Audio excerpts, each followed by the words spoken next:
Қазақ даласы, шетсіз шексіз кеңістік, желмен жарысқан жылқының дүбірі. Арқа даласы өзінің кеңдігімен, сұлу табиғатымен ерекшеленеді.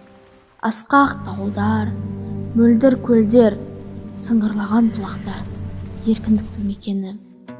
Осы сұлулықтың ортасында сал серілік дәуірінің жарық жұлдызы ақан сері Қорамсол өмір сүрді.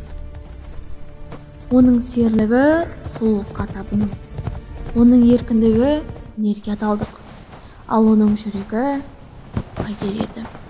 Ақын тұлпарын қыс бойы баптап, бәйгеге лайықты өсірді. Дәл осы тұста арқа жерінде бұрын соңды болмаған үлкен ас беріледі деген хабар тарайды. Мыңдаған киіз үй тігіліп, еті таудай, қамызы көлдей болған ұлы жиынға елдің түкпір-түкпірінен жұрт жиналды. Ақан сері де осы асқа құлагерін алып келді. Жұрт тұлпардың бітіміне таңырқап, сүйсіне қарайды. Күреңбай сыншының өзі нағыз қас жүйрік деп баға берді. Егерде шын жылқыны мен танысам, хақ мұның қырып жойып бәйге алмаға. Бірақ даңқтың қасында қызғанышты жүреді.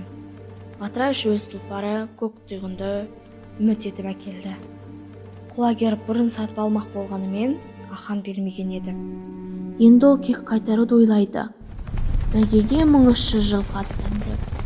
Қалың шаң арасынан 4 тұлпар суырылып шықты. Алда құлагер жылқы сайға келгенде ол жұлдыздай аға жөнелді. Бірақ дәл сол сәтте қалтарыстан сілтенген айбалта кер құланды маңдайынан ұрып өтті. Қара жерге құлаған жай ғана ат емес еді. Құлаған адалдық еді. Құлаған өнердің намысы еді. Жыра ішінде өліп жатқан тұлпарын көргенде ақанның жан дүниесі астан-кестен болды. Өмірінің мәні кеткендей күй кешті. Сол қайғыдан аттың азалы туды.